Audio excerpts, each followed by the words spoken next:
Next चीज है हमारा जो हम लोग पढ़ना चाह रहे हैं वो है डायमेंशन।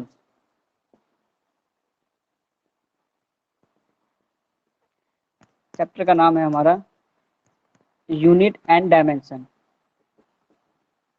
ठीक है। उसमें डायमेंशन पढ़ रहे हैं। डेफिनेशन कहता है when the derived quantities express any term of fundamental quantities then the power is raised on a fundamental quantities। यानी कि जब भी, डेफिनेशन लिख देता हूं एक बार, जरूरी है क्या, सुनाई दे रहा है सब लोग को, समझ में आएगा क्या। when a derived quantities, तो derived quantities का मतलब है is like velocity, is like acceleration, these are called as derived quantities is expressed in terms of fundamental quantities। तो मैं velocity को एक्सप्रेस कर सकता हूं in terms of fundamental quantities। तो क्या लिखूंगा मैं velocity को, displacement by time। क्या लिखता हूं मैं, displacement by time। तो ये displacement क्या इंडिकेट करता है, लेंथ को, तो लिख दूंगा मैं लेंथ।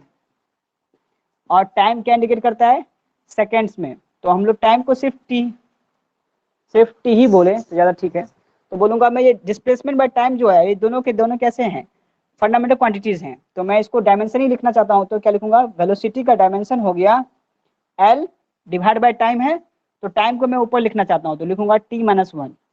तो ये फॉर्मूला बन गया मेरा वेलोसिटी का dimension formula.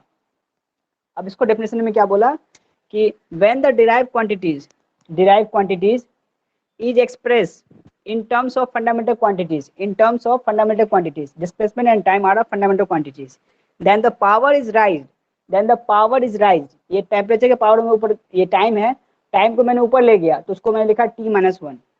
That is known as a dimension formula of derived quantities. तो ये है मेरा डिराइव्ड क्वांटिटी और ये है मेरा फंडामेंटल क्वांटिटीज। आया समझ में ऋषिकेश, आया समझ में बाबू? Yes sir. ठीक, अगला एग्जांपल देखिए, एक्सेलरेशन। फॉर्मूला क्या है एक्सेलरेशन का, वेलोसिटी बाय टाइम। अगर मैं बोलूंगा वेलोसिटी का फॉर्मूला क्या है तो क्या लिखूंगा मैं, डिस्प्लेसमेंट बाय टाइम। और एक बार टाइम पहले से था नीचे, तो टाइम एक बार और टाइम नीचे आ गया, तो टाइम क्या बन जाएगा, डिस्प्लेसमेंट बाय टाइम स्क्वायर। तो अगर डिस्प्लेसमेंट को मैंने लिखा था लेंथ से और टाइम को लिखा मैंने टी से, तो फॉर्मूला क्या बनेगा, फॉर्मूला बनेगा L/T²। ये किसका डायमेंशन फॉर्मूला है, एक्सेलरेशन का। इसको रिप्रेजेंट करते हैं हम लोग स्मॉल लेटर ए से। तो डायमेंशन फॉर्मूला ए का क्या बन गया हमारा, तो बोलेंगे इसको ऐसे एक्सप्रेस करेंगे L/T-2। आया समझ में? Yes sir. ठीक है, हाँ सर। ठीक है फिर। अभी चीजें मोबाइल पे तो नहीं ना हो सकती है, एक तो चीज बोर्ड पे ही समझ में आएगा।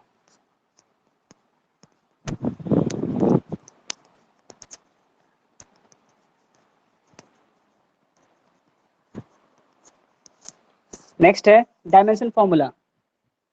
हेडिंग है डायमेंशन फॉर्मूला, लिख लेता हूँ, डायमेंशन फॉर्मूला हेडिंग है। अब इसमें क्या रहा है, when the derived quantities is expressed in terms of fundamental quantities। अभी जो मैंने बताया वो डायमेंशन फॉर्मूला ही था। तो इसके मतलब ये मैं लिख रहा हूँ फॉर्मूला यहाँ पे हेडिंग, वो तो मैंने समझा रखा ऑलरेडी है, तो कुछ तो मतलब बनता नहीं है। फिर कहता है, फिर भी पढ़ लेता हूँ फॉर्मुलिटी के लिए, express in terms of fundamental quantities then the expressing is known as dimension formula. तो कह रहा है जब भी मैं किसी भी डिराइव क्वांटिटीज को एक्सप्रेस कर पाऊँ उसके फंडामेंटल क्वांटिटीज में, उसी को बोलते हैं डायमेंशन फॉर्मूला। जैसे कि अगर मैं कहूँ फोर्स इक्वल्स टू होता है मास इंटू एक्सेलरेशन, तो फोर्स क्या है, डिराइव क्वांटिटीज है, वो डिपेंड कर रहा है दो फंडामेंटल क्वांटिटीज पर। तो लिखूंगा मैं फोर्स का डायमेंशन फॉर्मूला लिखूंगा, मास को लिखते हैं m से, एक्सेलरेशन का फॉर्मूला होता है डायमेंशन फॉर्मूला L/T-1, L/T-2 होता है। तो फॉर्मूला क्या बन गया, mL/T-2।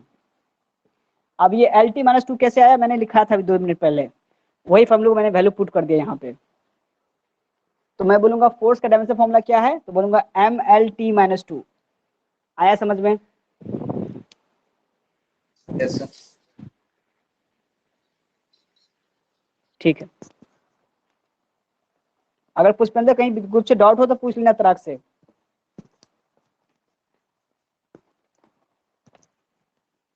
नेक्स्ट है हमारा फंडामेंटल क्वांटिटीज FQ, और दूसरा है उसका symbol, symbol of dimension formula, symbol of dimension. फिर है हमारा symbol of unit, symbol of unit. अब ये क्या है मतलब इसका फंडामेंटल क्वांटिटीज का यानी कौन कौन हो सकते हैं, मास हो सकता है, मास का सिंबल क्या होता है, इसको हम लोग m से लिखते हैं। और सिंबल ऑफ डायमेंशन का मतलब है कि जब मैं इसको डायमेंशन फॉर्मूला में मैं पुट करूंगा तो कैपिटल M लिखूंगा। ये डायमेंशन फॉर्मूला में डायमेंशन का सिंबल है, डायमेंशन का सिंबल है। और सिंबल ऑफ SI यूनिट में क्या लिखते हैं, इसको हम लोग kg में लिखते हैं, यानी ये SI यूनिट हो गया, SI यूनिट ऑफ के मास इज kg। दूसरा length, symbol L unit metre में होता है। दूसरा टाइम,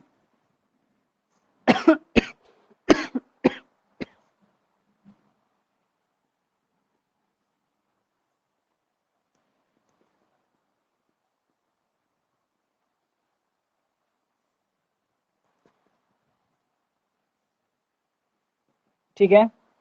टेम्परेचर हो गया, luminous of intensity, luminous intensity, इसका जो सिंबल होता है हमारा CD लिखते हैं इसको, डायमेंशन फॉर्मूला में सिंबल लिखते हैं CD, इसका यूनिट भी होता है हमारा ऐसा यूनिट में CD ही होता है। फिर आता है amount of substance, amount of substance, इसका सिंबल होता है म्यू से लिखते हैं, इसका जो आपका ऐसा यूनिट होता है वो हमारा होता है मोल, या इसको लिखते हैं हम लोग म्यू से। नेक्स्ट यूनिट है हमारा करंट, सिंबल A होता है और इसका ऐसा यूनिट भी A ही होता है, ठीक है। तो ये सब याद होने से क्या फायदा है, ये याद होने से फायदा ये है कि आपका डायमेंशन फॉर्मूला में वैल्यू क्या पुट करनी है वो आपको याद होनी चाहिए। kg ना पुट करके m पुट कीजिएगा। m को कहाँ पुट करते हैं, L के लिए। सेकंड का इस्तेमाल कहाँ करते हैं, T के लिए। लोग इसमें कंफ्यूज हो जाते हैं, m की जगह पे लोग m लिख देते हैं, यहाँ पे लेंथ की जगह पे तो L होता है, लेकिन मास की जगह पे कुछ लोग इसको kg पुट कर देते हैं, लेकिन kg नहीं होकर यहाँ पे m होता है। तो बस वही चीज को याद रखिए, इसको फोटो खींच लीजिए एक बार इस टेबल का।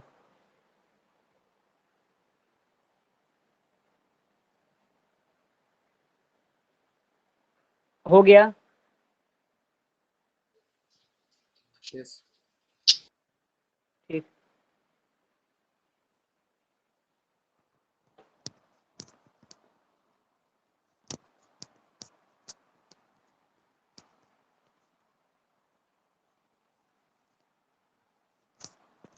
नेक्स्ट हेडिंग है फिजिकल क्वांटिटी, जो अभी हमने पूरा पढ़ा है। फिजिकल क्वांटिटी दो टाइप की हो गई, एक होती है हमारी डायमेंशन क्वांटिटी, मतलब डायमेंशनल क्वांटिटी, क्या बोलेंगे, डायमेंशनल क्वांटिटी जिसमें डायमेंशन होता है, उसमें आता है हमारा दो टाइप का डायमेंशनल क्वांटिटी, दो टाइप की। एक होती है डायमेंशनल वेरिएबल, एक को बोलते हैं हम लोग डायमेंशनल वेरिएबल के तौर पे, और एक होता है हमारा डायमेंशनली कांस्टेंट के तौर पे, डायमेंशनली कांस्टेंट के तौर पे। अगर वेरिएबल के तौर पे क्या क्या होता है हमारा, एग्जांपल के तौर पे मास, स्पीड और फोर्स और लेंथ। और अगर हमारा डायमेंशनली कांस्टेंट वैल्यू है वो कौन कौन होते हैं, तो बोलेंगे ग्रेविटेशनल कांस्टेंट, ग्रेविटेशनल कांस्टेंट, और क्या है हमारा, तो बोलेंगे प्लैंक कांस्टेंट। मतलब इनका डायमेंशन होता है लेकिन ये डायमेंशनली कांस्टेंट क्वांटिटीज है, मतलब इसकी वैल्यू कांस्टेंट होती है। इनका डायमेंशन वेरिएबल है, मतलब इसकी फॉर्मूला में डायमेंशन भी होता है और इनका वैल्यू भी वेरिएबल है, हमेशा एक जैसा नहीं होता है, अलग अलग केस में अलग अलग होती है, लेकिन इनकी वैल्यू हमेशा कांस्टेंट होती है डायमेंशन होने के साथ साथ। तो ये लिखेंगे गैस कांस्टेंट, चौथा है हमारा speed of light in vacuum. तो वैल्यू है, लेकिन ये सारी क्वांटिटी कांस्टेंट वैल्यू होती है, और ये जो सारी वैल्यू है इनकी वेरिएबल क्वांटिटी है, उसकी कोई फिक्स क्वांटिटी नहीं होती है। ये सब पढ़े हम लोग डायमेंशनल क्वांटिटी में। अब है डायमेंशन लेस क्वांटिटीज में। डायमेंशन लेस क्वांटिटी ये क्या होती है, तो बोलेंगे इसमें एक होता है डायमेंशन वेरिएबल, डायमेंशनल वेरिएबल, दूसरे को बोलते हैं हम लोग dimension less variable. Dimension less variable इसमें क्या आएगा हमारा स्ट्रेन, और क्या आएगा हमारा रिलेटिव डेंसिटी, और क्या आएगा हमारा रिफ्रैक्टिव इंडेक्स, और क्या है एंगल। मतलब ये वैसी क्वांटिटीज हैं जो कि डायमेंशन लेस हैं पहले से, और इनका कोई ना कोई डायमेंशन वेरिएबल भी है, यानी कि वैल्यू बदलेगी लेकिन इनका डायमेंशन कभी नहीं एग्जिस्ट करता। अभी मैंने बताया स्ट्रेन का डायमेंशन नहीं आता है, क्योंकि ये स्ट्रेन जो है किसी भी हम लोग मेटल रड को जब हम लोग किसी वॉल से चिपका देते हैं, जब उस पर हम लोग फोर्स लगाते हैं तो उसमें एक थिकनेस जनरेट होता है, उसी थिकनेस को डेल्टा एल कहते हैं, जो इसके ओरिजिनल लेंथ का चेंज को बोलते हैं स्ट्रेन। यानी ये फॉर्मूला आता है change in length upon original length. Relative density का मतलब है density of any substance by density of standard medium, जो हमेशा वाटर के लिए लेते हैं। तो ये भी डेंसिटी, ये भी डेंसिटी, डेंसिटी डेंसिटी कट गया तो डायमेंशन लेस आया, इसलिए ये हेडिंग है डायमेंशन लेस क्वांटिटीज का।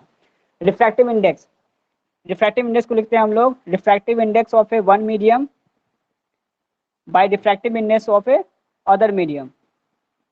यानी एक मीडियम हमारा जो हमारा अननोन होता है वो, और एक है जो हमारा स्टैंडर्ड होता है वो, तो दोनों रिफ्रैक्टिव इंडेक्स को रेशियो को ही हम लोग रिफ्रैक्टिव इंडेक्स बोलते हैं। तो इसका भी डायमेंशन जो होगा ये भी डायमेंशन सेम होगा, वो डायमेंशन डायमेंशन कट जाएगा। एंगल तो मैंने बता ही दिया पहले ही।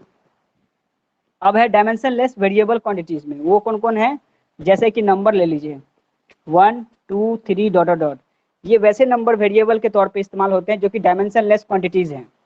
और क्या एग्जांपल ले लीजिए, जैसे कि पाई, ई, या बोलिए साइन एंगल, या बोलिए कॉस एंगल, ये सब वैसी क्वांटिटीज हैं जो कि डायमेंशन लेस है, और इनका एंगल जो है वैल्यू जो है वेरिएबल होता है। जैसे कि पाई की वैल्यू होती है 22/7, जब इसकी वैल्यू पुट करते हैं 3.14, कभी 1.3.1427, अलग अलग वैल्यू लेते हैं। बारिश कुछ ज़्यादा तेज हो गई है, बहुत लंबी चल रही है, ठीक है। फिर साइन की जो वैल्यू है, साइन 30 पे अलग होती है, 60 पे अलग होती है, तो वैल्यू वेरिएबल है, अलग अलग एंगल पे अलग अलग वैल्यू देती है हमें, ठीक है।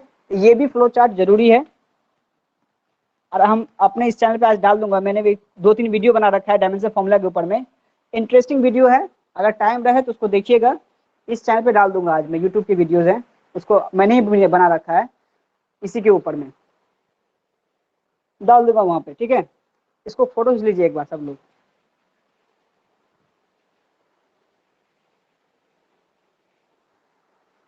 अब इतनी बारिश में कोई काम करने जाएगा नहीं, क्लासेस चलती रहनी चाहिए ऐसे नॉन स्टॉप लगातार। मौसम खूब तेज हो गया, सोचा था आज मार्केट जाऊंगा, लेकिन बारिश ऐसी हो गई कि अब तो कहीं नहीं जा पाऊंगा।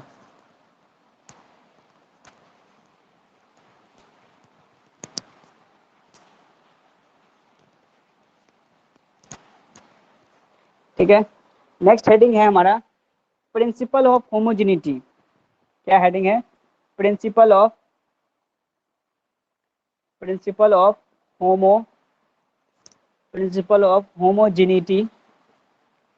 Homogeneity of a dimension.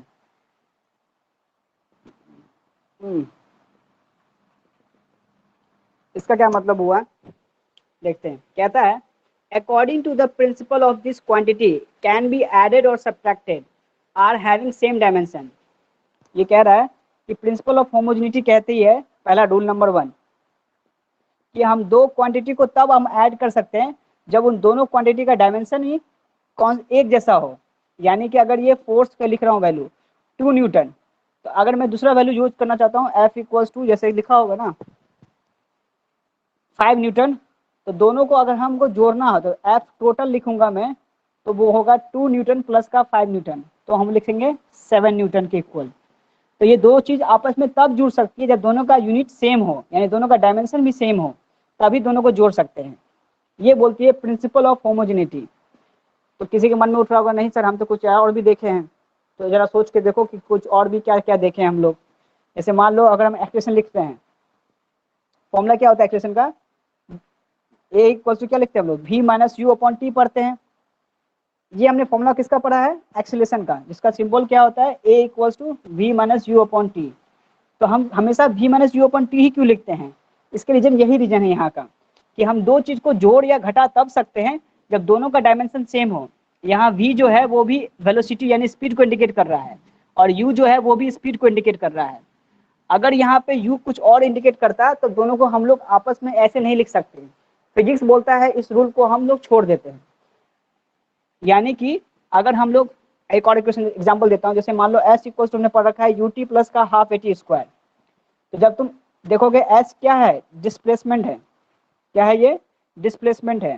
तो जब तुम इसको सॉल्व करोगे तो भी डिस्प्लेसमेंट आना चाहिए, जब इसको सॉल्व करोगे तो भी डिस्प्लेसमेंट आना चाहिए, तभी हम लोग सही इक्वेशन ठहराएंगे, तभी हम इसको क्या कहेंगे, this is the actual right equation.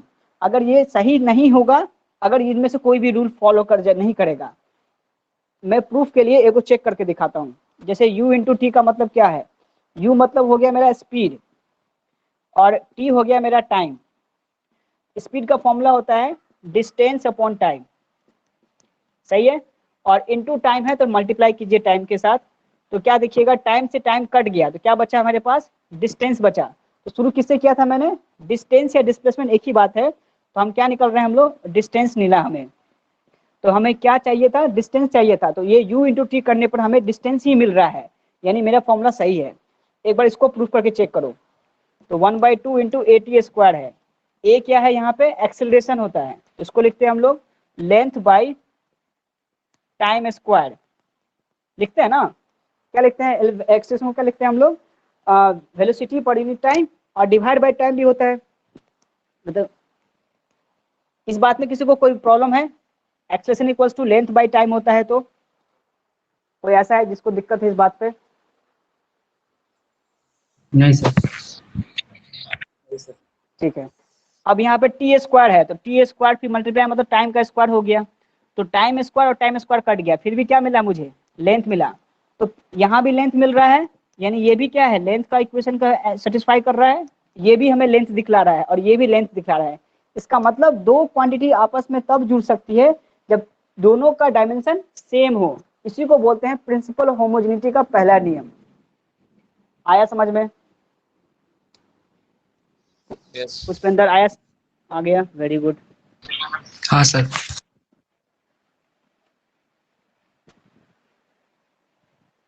चलते हैं आगे तरफ।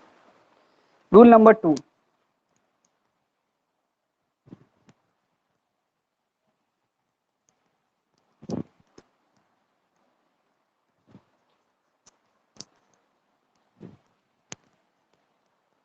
नेक्स्ट रूल है हमारा, रूल नंबर 2 कहता है according to this principle in a dimension equation the dimension of both side are equal. वही बात जो अभी मैं कह रहा हूँ कि जो रूल नंबर 2 कहता है कि कोई भी इक्वेशन हो, जैसे मान लो काइनेटिक एनर्जी का फॉर्मूला क्या लिखते हैं हम लोग, हाफ mv स्क्वायर। तो बोल रहा है कि जो इसका LHS में डायमेंशन है और जो RHS में डायमेंशन है वो दोनों इक्वल होगा। अभी जो मैंने प्रूफ किया था s equals to u t plus half a t square, तो मैंने क्या यहाँ पे साबित किया कि यहाँ भी डिस्प्लेसमेंट है या डिस्टेंस बोले, यहाँ भी डिस्प्लेसमेंट मिला, यहाँ भी डिस्प्लेसमेंट मिला। इसी को हम लोग रूल 1 से भी नाम दे रहे हैं, रूल 2 से भी नाम दे रहे हैं, लेकिन अगर प्लस माइनस साइन नहीं भी इस्तेमाल करेंगे तो भी ये वही चीज़ देता है। से फॉर एग्जाम्पल ये एनर्जी का फॉर्मूला क्या लिखते हैं हम लोग, जूल में व्यक्त करते हैं, तो जूल का डायमेंशन क्या लिखेंगे हम लोग, क्या लिखते हैं, जूल को वर्क डन के इक्वल होता है, यानी फोर्स इंटू डिस्टेंस कह सकते हैं, ठीक है। मैं क्या करना चाहता हूँ, काइनेटिक एनर्जी एक तरह का एनर्जी है जिसको जूल में व्यक्त करते हैं, जूल को निकालते हैं वर्क डन के इक्वल, वर्क डन की वैल्यू होती है फोर्स इंटू डिस्टेंस के। अब इससे डायमेंशन फॉर्मूला निकालो, क्या निकलेगा, फोर्स का डायमेंशन फॉर्मूला क्या होता है, ml/t-2। अब ये मैंने कैसे लिखा, अभी 2 मिनट पहले मैंने बताया था, फोर्स का डायमेंशन फॉर्मूला ये होता है और डिस्टेंस का डायमेंशन फॉर्मूला होता है l। तो कितना आ गया मेरा, ml/t-2। तो आज के बाद कोई हमसे पूछेगा कि काइनेटिक एनर्जी का डायमेंशन फॉर्मूला क्या है, तो बोलेंगे ml/t-2। ये हो गया काइनेटिक एनर्जी का डायमेंशन फॉर्मूला। लेकिन यही चीज हम इससे भी प्रूव करके दिखा सकते हैं। कैसे देखते हैं। 1/2 तो कांस्टेंट है, उसका कोई डायमेंशन नहीं होता। मास का डायमेंशन होता है m और वेलोसिटी का डायमेंशन होता है LT-1 का स्क्वायर किए। तो फॉर्मूला क्या बना, ML2T-2। तो देखो यहाँ जो आंसर आ रहा है वही आंसर यहाँ भी आ रहा है। तो ये मेरा LHS है और ये मेरा RHS है। तो रूल नंबर 2 कहता है कि जो भी इसका LHS इक्वेशन है तुम उसको वैल्यू लिख करके तुम प्रूव करके देख सकते हो उसके RHS की इक्वेशन से। ठीक है, इससे क्वेश्चन पूछा जाता है एग्जाम में, इवन तो जी एडवांस तक में भी पूछा जाता है। 4 गो ऑप्शन दे देगा, पूछेगा कि इनमें से कौन कौन सा इसका डायमेंशन फॉर्मूला सेटिस्फाई करता है। तो ऐसे ही चेक करना पड़ेगा आपको डायमेंशन फॉर्मूला को। आया समझ में? Yes sir.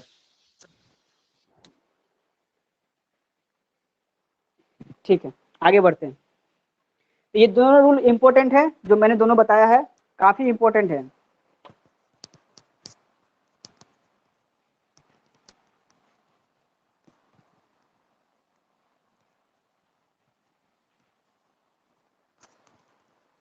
अगला है, एक क्वेश्चन पूछ रहा हूं आप लोग से। क्वेश्चन कहता है x एंड y दो फिजिकल क्वांटिटीज है, are two quantities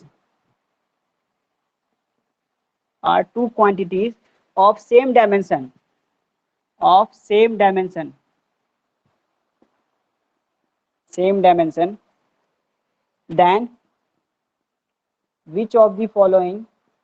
then which of the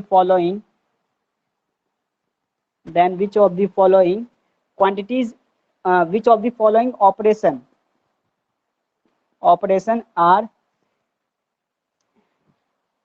correct, which of the following operation are correct। पहला ऑप्शन है x प्लस वाई, दूसरा ऑप्शन है x माइनस वाई, तीसरा ऑप्शन है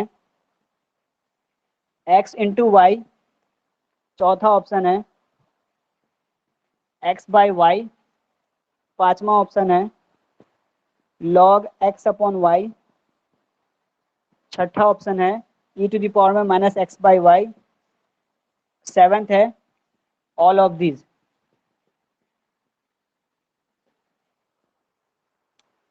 ठीक है, पहले ऋषिकेश से पूछेंगे।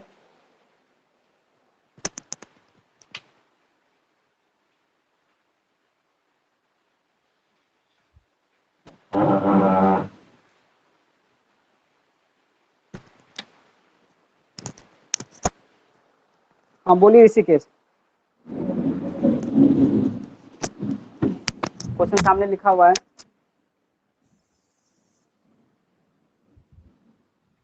एक मिनट सर। ठीक,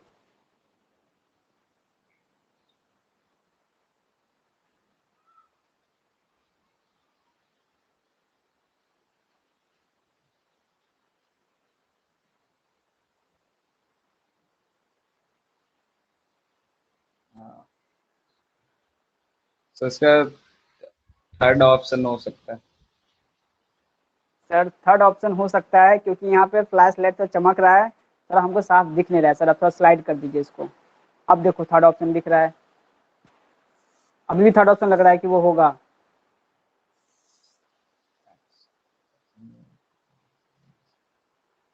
फिर आप नहीं बोल पाइएगा तो फिर पुष्पेंद्र को पूछूंगा। सर नहीं हो रहा। नहीं हो रहा है, पुष्पेंद्र जवाब दीजिए आप। किसी न किसी पे तो बम फूटेगा।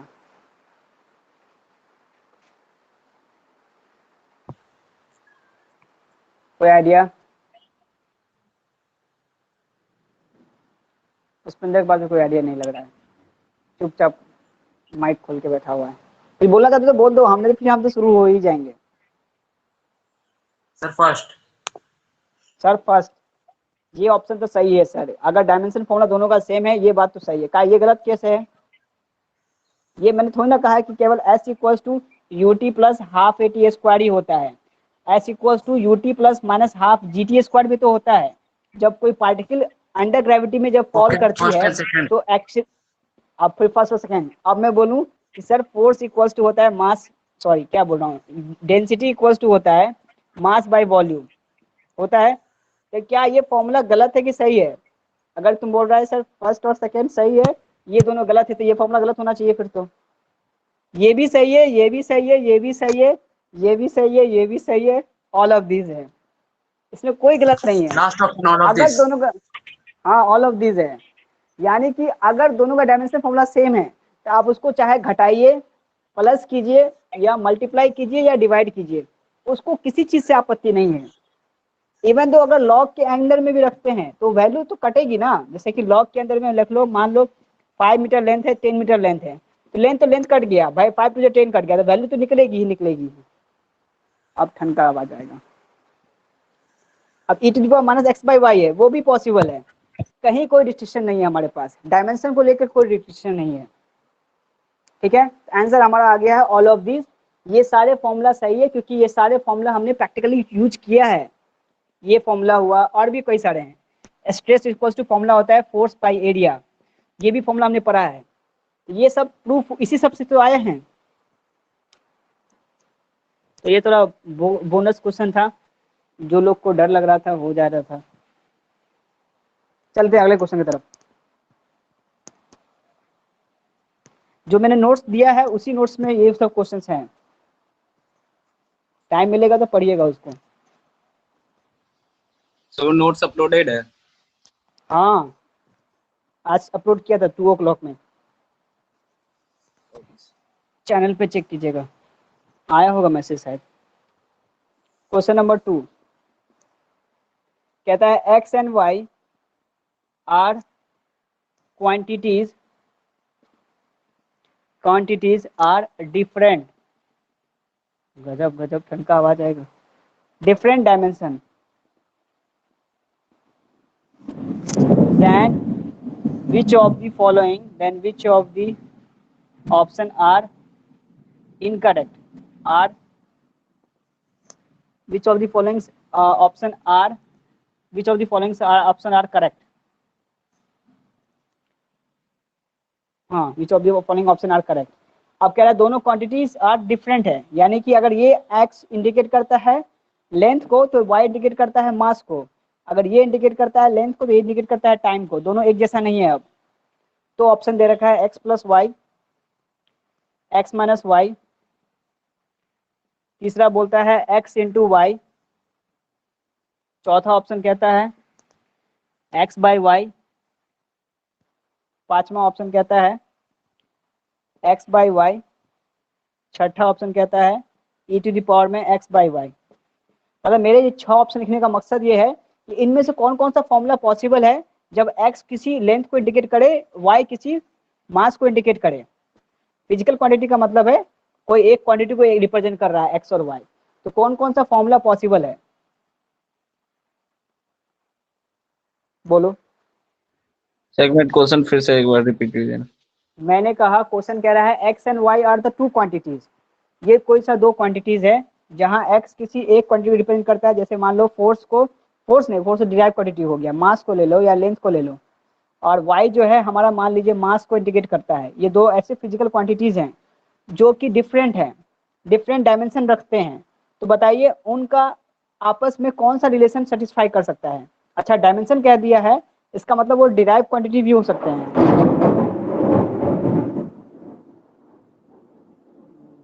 ये था, यानी कि अगर मैं लिखूं s equals to u t plus half a t square, तो मान के चलो आपको x इसको रिप्रेजेंट कर रहा है और y इसको रिप्रेजेंट कर रहा है, तो बोल रहा है x की जो वैल्यू है वो y के इक्वल नहीं हो, तो क्या हम इसको जोड़ सकते हैं? नहीं जोड़ सकते हैं। क्या हम इसको घटा सकते हैं? v equals to u plus a t होता है। अगर u इंडिकेट करता है स्पीड को और ये स्पीड को इंडिकेट ना करे, ये किसी, मान लो कि किसी और चीज को इंडिकेट करे, मान लो ये मास को इंडिकेट करा है, तो क्या हम इसको ऐसे लिख सकते हैं? क्या नहीं लिख सकते हैं। इसका मतलब ये ऑप्शन गलत है। अगर कोई दो फिजिकल क्वांटिटी या कोई दो सा डायमेंशन आपस में इक्वल नहीं होगा तो हम उसको आपस में जोड़ नहीं सकते हैं, घटा भी नहीं सकते हैं, क्योंकि मैंने यहाँ प्रूफ किया था 2 मिनट पहले कि u इंटू टी की वैल्यू आई थी, कितनी आई थी? डिस्टेंस की इक्वल आई थी, और इसकी वैल्यू भी आई थी मेरी डिस्टेंस की इक्वल आई थी। अगर यहाँ डिस्टेंस के इक्वल आ रहा है तभी हम दोनों को जोड़ रहे हैं और घटा रहे हैं, ये दो प्रॉपर्टी नहीं लगेगी अगर दोनों का डायमेंशन अलग अलग होगा। तो फिर कहता है मल्टीप्लाई कर सकते हैं, हाँ बेखूब कर सकते हैं। जैसे कि force equals to mass into acceleration है, इसको x नाम दो, इसको y नाम दो, दोनों अलग अलग क्वांटिटी है, हाँ है। दोनों डायमेंशन एक है, नहीं है। एक फॉर्मूला एग्जिस्ट करता है, हाँ करता है, एग्जिस्ट करता है फॉर्मूला। तो मल्टीप्लाई में संभव है, लेकिन एडिशन सब्ट्रैक्शन में संभव नहीं है। मतलब पॉसिबिलिटीज सिर्फ मल्टीप्लाई और डिवाइड में है, density equals to mass by volume, कुछ सिमिलरिटीज नहीं है दोनों में, फिर भी फॉर्मूला एग्जिस्ट करता है। मतलब ये हो सकता है, ये हो सकता है। आया समझ में? सर ये 5 6 ऋषिकेश? ऑप्शन। हाँ 5 6 का कहानी अभी बताते हैं। इसमें क्या रखा है कि ये भी नहीं कर सकता। अब क्यों नहीं कर सकता, और ये भी नहीं कर सकता। अब यूं नहीं कर सकता, मेरे पास खास रीजन नहीं है इसके बारे में, लेकिन ये दोनों भी नहीं कर सकता। और क्या बोलेंगे, जैसे ओके कि सर। बस ये बोलेंगे कि x और y इक्वल नहीं होने की वजह से हम इसको बोल रहे हैं कि ये दोनों एग्जिस्ट नहीं कर सकता, सिर्फ ये और ये एग्जिस्ट करते हैं। और क्यों करते हैं, मैंने एग्जांपल दे दिया यहाँ पे। सही है? Okay sir. यस आगे पढ़ना है कि रोक दूं यहीं पे क्लास?